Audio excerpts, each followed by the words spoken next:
comes as no surprise to the people that know me or my family that this week has been a momentous week in our family's history.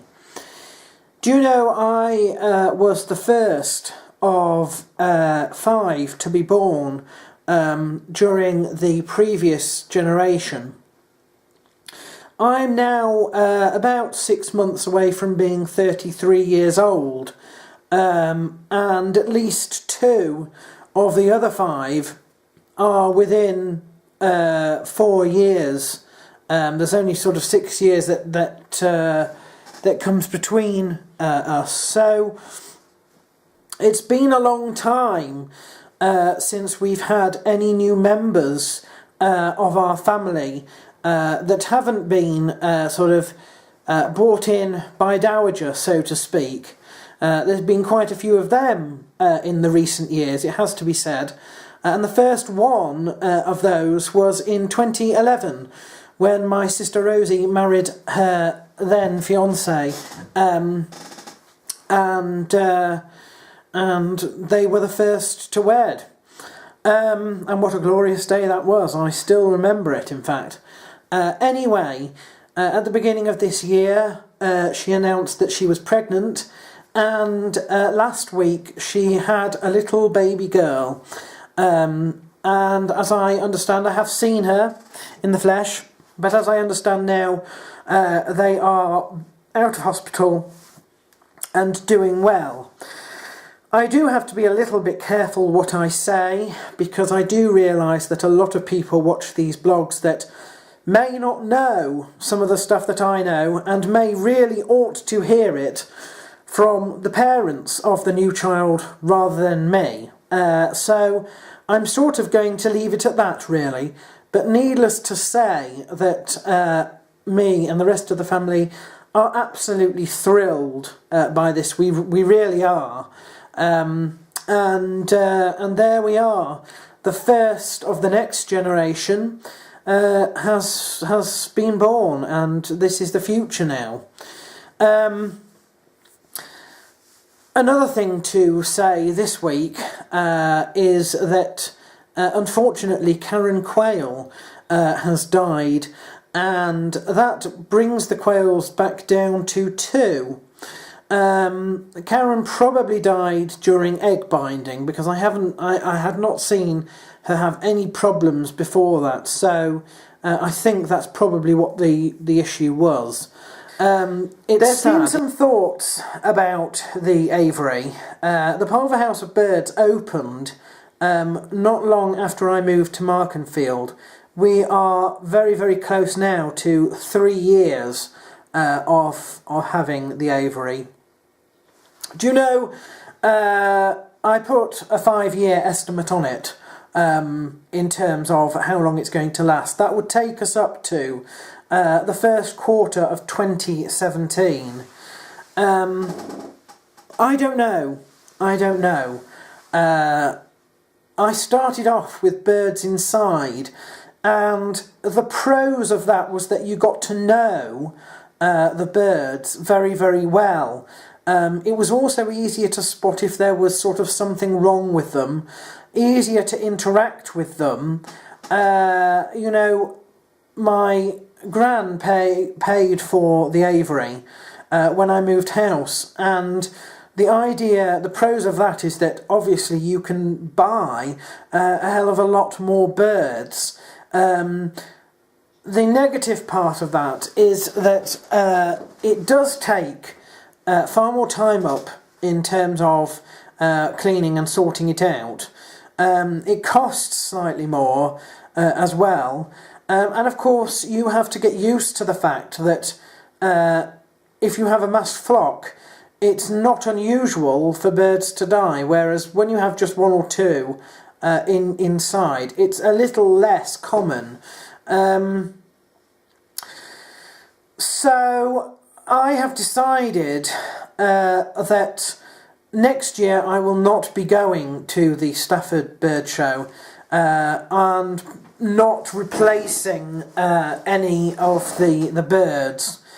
The exceptions to that might be the quail. I might have to get more quail because they actually perform a function on the bottom of the flights. They're ground birds that do a lot of clearing up, really. So I may have to invest in more quail. There are certain birds that I will never part with, to be fair. So those birds are safe whatever happens. Really, they are Jens Jr. and Joshua the Budgie. Those two budgies I have become very attached to, and I shall not part with them. If they are on their own, I would transfer them to a cage and bring them in permanently. Another one that I can think of off the top of my head is Jojo the Canary, and now the longest, in fact, bird I think that I've probably had. Certainly the oldest at the moment. He is a throwback to Granville, in fact, and he would come back in again as well. The rest of them, I would have to either see if the pet shop can take them, or put them up for sale in the cage in Aviary, which is probably what I'm going to have to do with the this year's chicks, which have now developed and are very nearly fully independent, because there's been 3 rounds of clutches. The first round of clutches is still at the pet shop, it's not selling. So I have 2 rounds of clutches that I've got to sort of get rid of shortly. So I used the cage in Aviary before for disposal of the lovebirds, so I know that works.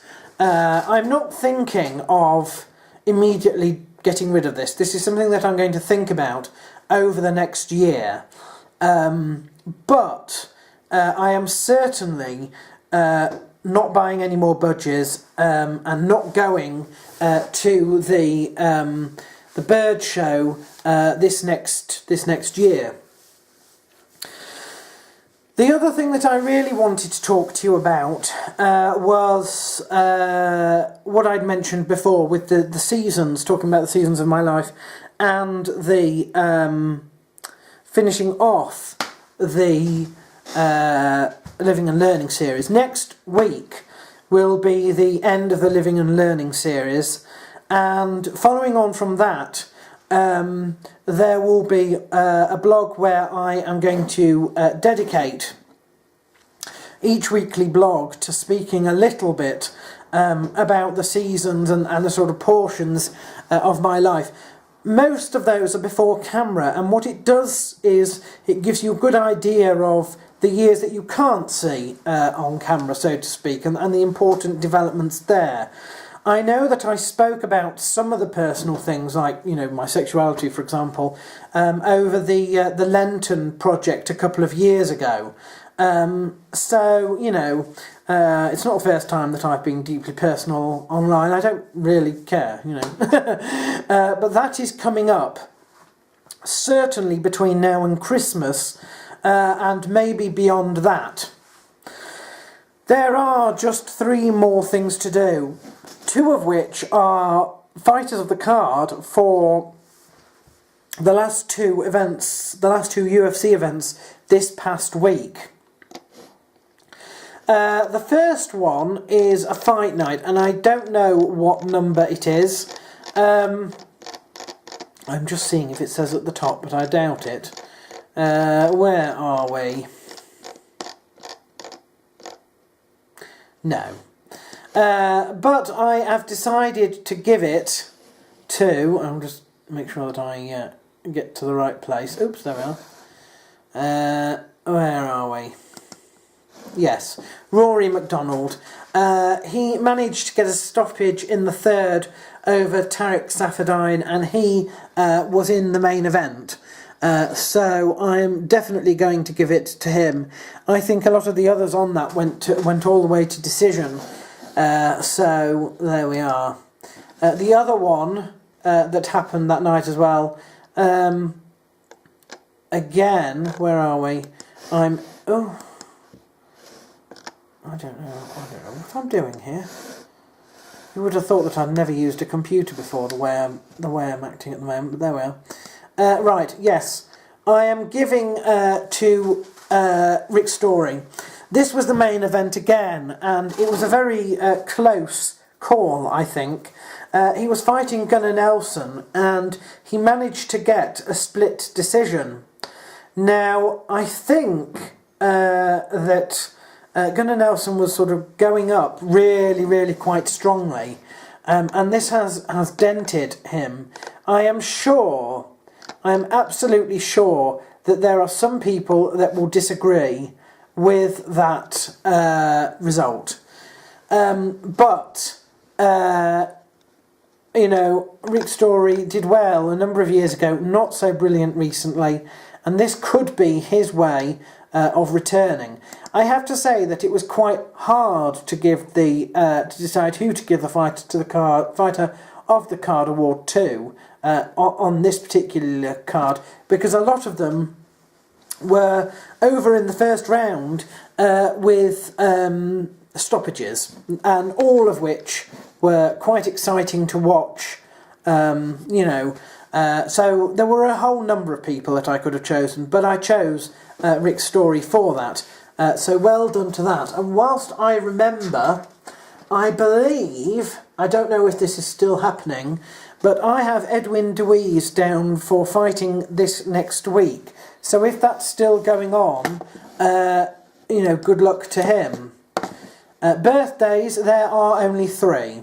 You may not realise, but I had a lot of friends on Facebook, and about a week or two ago I decided that I was going to have to cut down.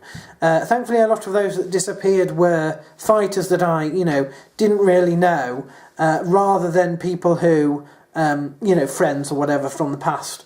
But it has had a significant impact on birthdays. There are only 3 for this week, bearing in mind also that people don't get a shout out at the moment if their birthdays are over the weekend, because Facebook's being an arse and doesn't tell me. So there we are. The 3 people for this week are Ricardo Franco, Charles Edward and Kate Walker. So eat lots of cake.